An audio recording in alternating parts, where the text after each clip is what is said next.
আসসালামু আলাইকুম, আমি সাবিনা।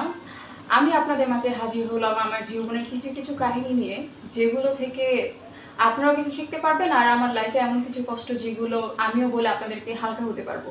তো সেটাই নিয়ে আজকে আমি হাজির হলাম আপনাদের মাঝে। কি এমন কষ্ট নিয়ে ছাবিনা আপা আমাদের সামনে এসেছে, আসলে নিজের থেকে কিন্তু বলে দিয়েছে দর্শক।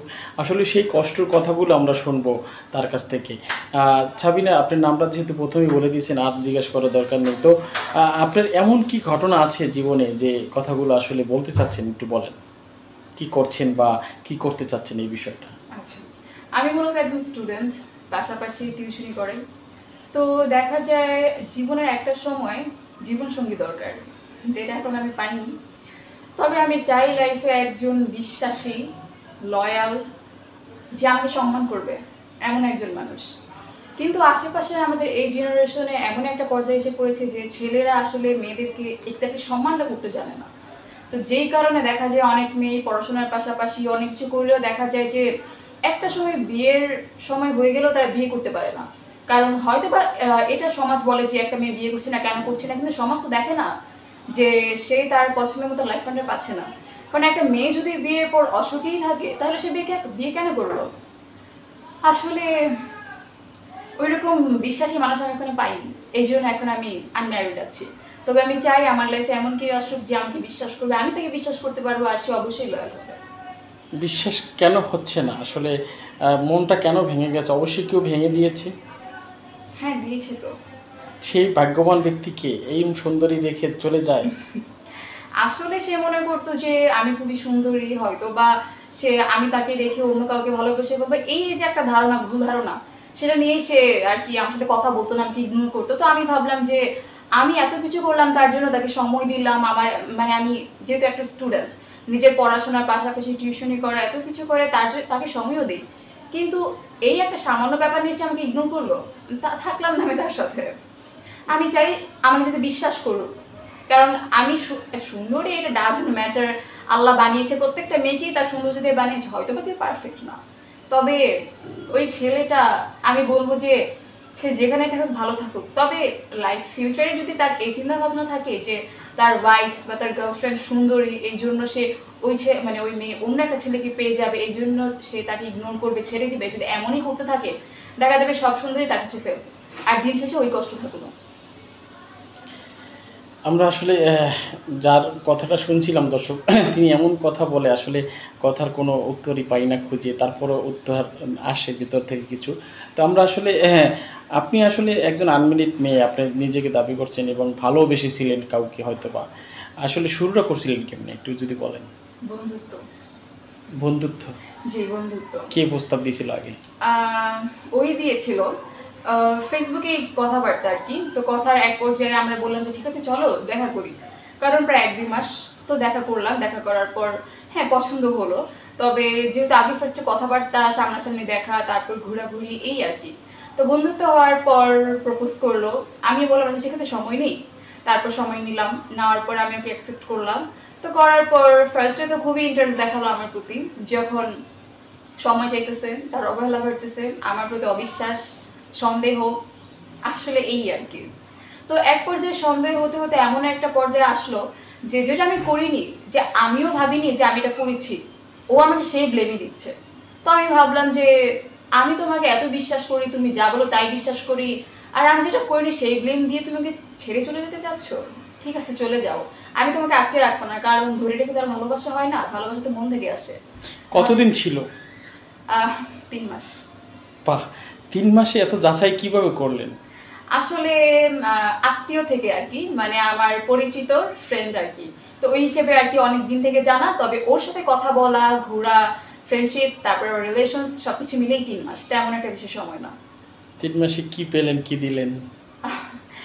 পাওয়া দাওয়া এইসব আর কি ওইরকম হয় নাই। দেখা হয়েছে আমাদের 3 মাসে 3 বার, 3 মাসে 3 বার, 1 মাসে একবার একবার করে, এমনটা না। ফার্স্ট মাসে হচ্ছে 2 বার দেখা হয়েছিল, তারপর হচ্ছে যখন আমাকে না বলে দিয়ে ও বলেছিল ঠিক আছে শেষবার মতো আমি তোমাকে দেখতে চাই, তো আর কি এই দেখা। মানে দেখার পরে কি ডিসিশন কিভাবে ভেঙে গেল আর কি, একটু। ও বললো যে দেখো তুমি তো খুবই সুন্দরী, তো আমি মনে করি যে তুমি হয়তো আমাকে পাওয়ার পর বা তুমি হয়তো আমাকে ভালোবাসো না, তো আমি বললাম যে এই 3 মাস কথা বলার পর আমার কোন কথাটা বা কোন কি দেখে তোমার মনে হলো যে আমি তোমাকে ভালোবাসি না বা আমি তোমাকে বিশ্বাস করি না, তুমি আমাকে কেন বিশ্বাস করতে পারছো না? তো ও আমাকে জানালো যে আসলে সুন্দর মেয়েরা নাকি ছলনাময়ী হয় এমনটা। তা আমি বললাম যে আসলে দেখো, এখন সুন্দর হওয়াটা তো আমার দোষ না, আল্লাহ আমাকে যা দিয়েছে সেটা নিয়ে আমি আল্লাহর কাছে অবশ্যই আলহামদুলিল্লাহ শুকরিয়া। কিন্তু তুমি যে আমাকে হারাইলা, কোনো একদিন তুমি আফসোস করো না। আর যদি আফসোস করো, তুমি যদি আমার কাছে আসতে চাও, তাহলে আমি তোমাকে গ্রহণ করবো না। কারণ যেই ছেলেকে আমি এত বিশ্বাস করলাম, সে দিন শেষে আমাকে বললো যে আমি নাকি অন্য ছেলের সাথে চলে যাব। তো এই বলেই আর কি বিচ্ছেদ।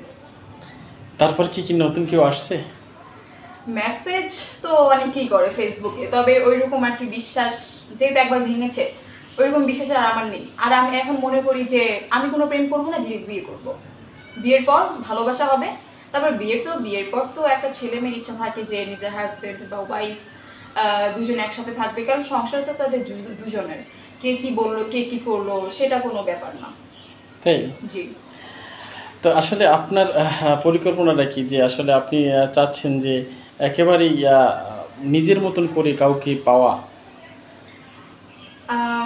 যেহেতু একবার আমার লাইফে একটা ঘটনা ঘটে গিয়েছে, তো আমি যে ছেলেটা আমাকে বিশ্বাস করুক, আমার বাহ্যিক সৌন্দর্য আজ আছে কাল নাই থাকতে পারে, সে যদি আমার বাহ্যিক সৌন্দর্য দেখে আমাকে ভালোবাসে, আমি বলবো, ধরেন তার আমার চোখ পছন্দ হলো, তো আমি বললাম যে কোনো একটা অ্যাক্সিডেন্ট আমার চোখ চলে যেতেই পারে, তখন কিন্তু আমি ভালোবাসবো না।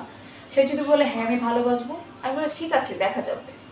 তবে এখন যদি যাচাই বাছাই করতে যাই, দেখা যায় যাচাই বাছাই করতে করতে 1 বছর 2 বছর 3 বছর এরকম সময় চলে যাবে।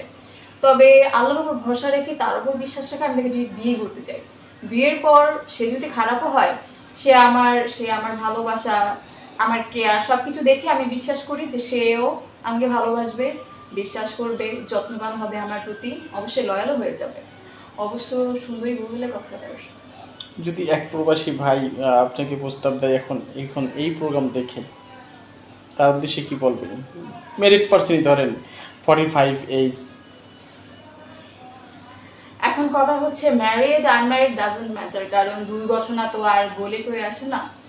দেখা যায় সে যদি আমাকে ভরণ পোষণ দিয়ে আমাকে খুশি রাখতে পারে, তার সাথে যদি আমার মেন্টালিটি ম্যাচ করে, আমার মা বাবা, যেহেতু আমার ফ্যামিলি আছে, ওনার ফ্যামিলি আছে, দুইজন যদি পছন্দ হওয়ার পর ফ্যামিলির মাধ্যমে কথা বলার পর পছন্দ হয়, পারফেক্ট মনে হয়, তাহলে অবশ্যই বিয়ে হবে। তার মানে আপনি চাচ্ছেন যে একজন মধ্যবয়স্কী একজন পাত্র আপনার ভালো লাগবে বা ভালো লাগাতে চান, বা নিজের লাইফের জন্য হলো রাজি আছেন? মধ্যবয়স্কে যেহেতু আমি একটা ইয়াং মেয়ে, তো আমি চাই অবশ্যই একটা স্মার্ট ছেলে আমার পাশে আসুক, বা আমার লাইফ জীবনের সঙ্গী হোক বা লাইফ পার্টনার হোক। কিন্তু আপনি চাচ্ছেন যে একজন টাকাওয়ালা? হ্যাঁ সেটা তো বলেছি। এখন সে যদি ইয়াং হয় কিন্তু সে আমাকে ভরণ দিতে পারছে না, আমি দিন শেষে কষ্টেই আছি, আমি তো এটা অবশ্যই চাই না। এখন সে যদি আমাকে ভরণ পোষণ দিয়ে স্যাটিসফাইড রাখতে পারে, খুশি রাখতে পারে, তার যদি সেখানে বয়স হয়ে যায়, সেটা আমার কাছে একদম ম্যাটার করে না। তবে যদি একটা ইয়াং ছেলেও আমাকে সেম করতে পারে, তাহলে আমি ইয়াং ছেলেকেও বিয়ে করতে পারি, ইয়াং আবার ওই বয়স্ক মধ্যবয়স্ক লোককেও বিয়ে করতে পারি। আচ্ছা, মধ্যবয়স্কে বিয়ে করে আবার অন্য জায়গায় ঘুরবেন না তো? না না না, কেন? সে যদি আমাকে খুশি রাখতে পারে, আমিও তাকে অবশ্যই খুশি করবো। দেখা গেছে তার সাথে ঘুরতে গিয়ে আপনার ভালো লাগলো না, অন্য কাউকে ভালো লাগলো, সেক্ষেত্রে কী করবেন? অবশ্যই না, কারণ আমি কথা দিতে পারি যে আমি যদি কাউকে পছন্দ করি, বিয়ে করি, আমি তার দিকে তাকেই সারা জীবন কাটিয়ে দিতে পারবো। এই সিউরিটি আমি অবশ্যই দিতে পারি। প্রথমে তো অনেক মেয়ে মানুষ অনেক কথাই বলে, আমি তোমাকে ছাড়া বাঁচবো না, তুমি আমার জান, পরে হয়ে যায় অন্য কিছু। না, আসলে যে মেয়ে কথা বলে যে আমি তোমাকে ছাড়া বাঁচবো না, এটা অবশ্যই মিথ্যে কথা। কারণ এই যে আমি আমার সম্পর্কের কথা বললাম, হয়তো হ্যাঁ আমাকে ও বলেছে যে তুমি চলে গেলে আমি অগোছালো হয়ে যাবো, আসলেই কি সে অগোছালো হয়ে গিয়েছে? হয়নি তো। তার লাইফ ঠিকভাবে চলছে, আর আমি কষ্টে আছি, ভালো আছি, আমার লাইফে চলছে। সে তো আমার জন্য মারা যায়নি, আমি তো তার জন্য মারা যাইনি। আসলে জীবনের সময় অতিবাহিত হতেই থাকে, হোক খারাপ হোক ভালো। কিন্তু এই কথা কখনোই বিশ্বাস করবে না যে আমি তোমার জন্য মারা যাবো। আসলে কি সে মারা যাবে? সে কি মারা গিয়েছে? চাইনি তো। সে তারপরে ভালো আছে, আর আমি আমার মতো আছি। দর্শকের উদ্দেশ্যে কী বলার আছে? দর্শকের উদ্দেশ্যে বলার আছে যে জীবনের সঙ্গী করতে চাইলে অবশ্যই ভেবেচিন্তে করুন। সময় নেই, তাড়াহুড়ো জিনিস কখনোই ভালো হয় না। আবার আমি এটাও বলছি না যে তাকে আপনার মানে ছেলে হোক বা মেয়ে হোক, তাকে ওয়েট করাতে করতে করতে করতে তার মনে ভেঙে দেন। তার সাথে কথা বলেন, একটু সময় দেন, 10 মিনিট, 5 মিনিট, 1 ঘন্টার জায়গায় 5 মিনিট সময় দেন, সুন্দরভাবে কথা বলেন, দেখেন সে আপনার মতো কেমন ইন্টারেস্ট। ধরেন আপনি কথা অফ করে দিলেন, সে আপনার খোঁজ নিচ্ছে না, বলতেছে না ও আমার সাথে কথা বলছে না, আমি ওর সাথে কেন কথা বলবো। যদি এমন টাইপের কিছু থাকে, আমি বলি ওই ছেলেকে বাদ দিয়ে দিন। কারণ যেই ছেলের মাঝে থাকে যে ও আমার সাথে কথা বলেনি, আমি কেন ওর সাথে কথা বলবো, ওই ছেলে লাইফে আপনাকে ভালো রাখতে পারবে না। কারণ হয় ধরেন কোনো একটা ব্যাপার নিয়ে তার সাথে আপনার ঝগড়া হলো, ধরেন আপনারই দোষ, কিন্তু আপনি বললেন যে আচ্ছা ঠিক আছে আমার দোষ, বা আপনি স্বীকার করতে চাচ্ছেন না। তো দেখা যাবে ওই ছেলে বলবে যে হ্যাঁ তোমার দোষ, তুমি স্বীকার করতেছো না, কেন চাচ্ছ না। তো দেখা যাবে যে ছেলেও অ্যাটিটিউড দেখালো, আপনিও অ্যাটিটিউড দেখালেন, তখন দেখা যায় যে সেপারেশন হয়ে যায়। আমি এটা চাই না। প্রত্যেকটা সংসারেই দরকার দুইজনেরই স্যাক্রিফাইস করা, আর যেখানে স্যাক্রিফাইস আছে সেখানে ভালোবাসা অবশ্যই আছে। আর হ্যাঁ, ভালোবাসতে এক বুক সমুদ্র নিয়ে ভালোবাসতে হয়, আর অনেক স্যাক্রিফাইস করতে হয়।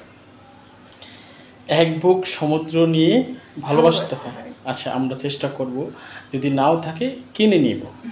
সবাই ভালো থাকবেন। আমাদের কথার মাঝে যদি ভুল হয়ে থাকে অবশ্যই ক্ষমার দৃষ্টিতে দেখবেন, আমার এবং এই সাবিনার। আর আমরা কাউকে উদ্দেশ্য করে কিছু বলিনি, তবে সবার প্রতি ভালোবাসা রেখে এবং পরবর্তী প্রোগ্রাম দেখার আমন্ত্রণ জানিয়ে আমরা আজকে বিদায় নিতে চাচ্ছি।